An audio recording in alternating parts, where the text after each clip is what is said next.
കണ്ണൂർ മുൻ ADM ആയിരുന്ന നവീൻ ബാബുവിൻ്റെ മരണവുമായി ബന്ധപ്പെട്ട കേസിൽ CBI അന്വേഷണം വേണമെന്ന കുടുംബവും നാട്ടുകാരും ഒരുപോലെ തന്നെ ആവശ്യപ്പെടുമ്പോൾ, മലയാളികൾ ഒന്നടങ്കം ആവശ്യപ്പെടുമ്പോൾ അതിനെ എതിർത്തുകൊണ്ട് സർക്കാരും CPM-ഉം പ്രതിരോധ കോട്ട തീർക്കുന്ന കാഴ്ചയാണ് നമുക്ക് കാണാൻ സാധിക്കുന്നത്.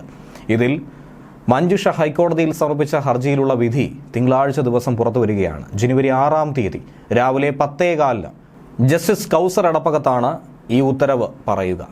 നവീൻ ബാബുവിൻ്റേത് ആത്മഹത്യയാണെന്നുള്ള പോലീസ് കണ്ടെത്തലിനെ അട്ടിമറിക്കും വിധത്തിൽ അതിലുള്ള അസ്വാഭാവികത ഒക്കെ തന്നെ നിരത്തി തന്നെയാണ് ഈ ഹർജി മഞ്ജുഷ സമർപ്പിച്ചിട്ടുള്ളത്. ഇതൊരു കൊലപാതകമാണെന്ന സംശയം ഉയരുന്നതിന് നിരവധി കാരണങ്ങളുണ്ട്. ഇതിനോടകം തന്നെ CPM നേതാക്കൾ നടത്തിയിട്ടുള്ള പ്രസ്താവനകൾ, അവരുടെ പ്രസംഗങ്ങൾ, പല രീതിയിലുള്ള നീക്കങ്ങൾ, CBI അന്വേഷണത്തെ പോലും ഭയപ്പെടുന്ന വസ്തുതകൾ, ഇതൊക്കെ തന്നെ ഉദാഹരണമാക്കി ചൂണ്ടിക്കാണിക്കാൻ സാധിച്ചു കഴിഞ്ഞിരിക്കുന്നു. ഇതിനേറെ പറയുന്നു, പെരിയ കേസിൽ ഏറ്റവും ഒടുവിൽ സംഭവിച്ചിരിക്കുന്നത് ഏറ്റവും ഉത്തമ ഉദാഹരണമെന്ന് തന്നെയാണ് നവീൻ ബാബുവിൻ്റെ കുടുംബം വിശ്വസിക്കുന്നത്.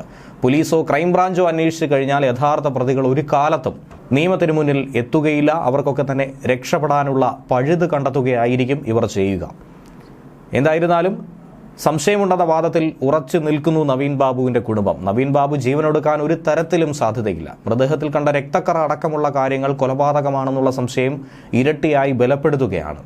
CPM നേതാവ് കൂടിയായിട്ടുള്ള PP ദിവ്യ പ്രതിയായ ഈ കേസിൽ ഒരു കാരണവശാലും സത്യസന്ധമായൊരു അന്വേഷണം കേരള പോലീസിന്റെ ഭാഗത്തു നിന്നും ഉണ്ടാകുമെന്ന് തങ്ങൾക്ക് പ്രതീക്ഷിക്കാൻ പോലും കഴിയുന്നില്ല. അതുകൊണ്ട് തന്നെ ഈ കേസ് അന്വേഷണം CBIക്ക് വിട്ടാൽ മാത്രമേ യഥാർത്ഥ പ്രതികൾ ശിക്ഷിക്കപ്പെടുകയുള്ളൂ. ഇതിൻ്റെ പിന്നിലുള്ള പല നിഗൂഢതകളും ഗൂഢാലോചനയും പുറത്തു വരികയുള്ളൂ. ഈ ആവശ്യം തന്നെയാണ് നവീൻ ബാബുവിൻ്റെ കുടുംബത്തിനുള്ളത്. CBI ആകട്ടെ കോടതി ആവശ്യപ്പെട്ടാൽ കേസ് അന്വേഷിക്കാൻ തയ്യാറാണെന്നടക്കം പറഞ്ഞിരിക്കുന്ന സാഹചര്യത്തിൽ ഉറപ്പായും ചില പ്രമുഖരൊക്കെ തന്നെ കുടുങ്ങുമെന്ന കാര്യത്തിൽ സംശയമില്ല. CBIയുടെ ആവശ്യമില്ലെന്ന് ഉറച്ചുകൊണ്ട് സംസ്ഥാന സർക്കാർ സത്യാങ്മൂലവും നൽകിയിരിക്കുന്നു. കേസിൽ ഹൈക്കോടതിയുടെ വിധി, നിലപാട് അത് വളരെയധികം നിർണായകം തന്നെയാണ്.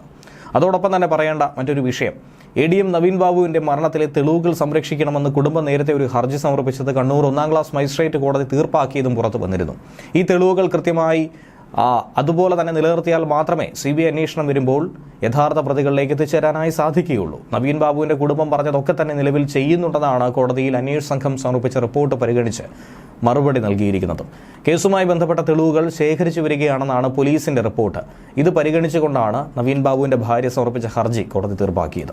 നവീൻ ബാബുവിന്റെ ഫോൺ രേഖകൾ ഉൾപ്പെടെ സംരക്ഷിക്കണമെന്നും മറ്റ് ഏജൻസികൾ കേസന്വേഷണം നടത്തിയാൽ അത് ആവശ്യമായി വരുമെന്ന് കുടുംബം വാദമുന്നയിച്ചു.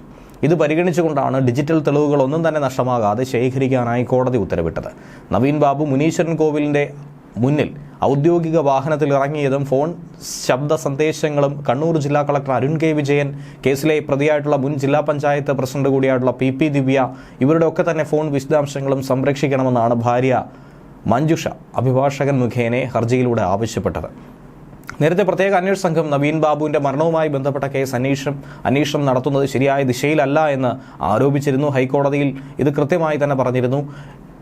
ഇക്കൂട്ടത്തിൽ തന്നെയാണ് CBI അന്വേഷണം കൂടി ആവശ്യപ്പെട്ടിരിക്കുന്നത്. രാഷ്ട്രീയ സ്വാധീനം ഉപയോഗിച്ചുകൊണ്ട് PP ദിവ്യ അടക്കമുള്ളവർ കേസ് അട്ടിമറിക്കാനുള്ള ശ്രമങ്ങൾ നടത്തുന്നു. അതിനുള്ള പരിശ്രമങ്ങൾ, ഗൂഢാലോചനകളൊക്കെ തന്നെ സാധ്യത വളരെ കൂടുതലാണെന്നും കുടുംബം തന്നെ ഹർജിയിലൂടെ പറഞ്ഞിരുന്നു. കഴിഞ്ഞ ദിവസം കൈക്കൂലി ആരോപണം ഉന്നയിച്ചുകൊണ്ട് നവീൻ ബാബുവിനെതിരെ പെട്രോൾ പമ്പ് വ്യവസായ സംരംഭകനായിട്ടുള്ള TV പ്രശാന്തൻ പരാതി നൽകിയിട്ടില്ല എന്ന് മുഖ്യമന്ത്രിയുടെ ഓഫീസ് തന്നെ രേഖാമൂലം അറിയിച്ചതോടെ സകല കള്ളികളും പുറത്താവുകയാണ്. ഇതിന് മുന്നിൽ കൃത്യമായ ഗൂഢാലോചനയും ചില പ്രഖ്യാപിത നയങ്ങളും താല്പര്യങ്ങളും ഉണ്ടെന്നാണ് ഇതിലൂടെ വ്യക്തമാകുന്നത്.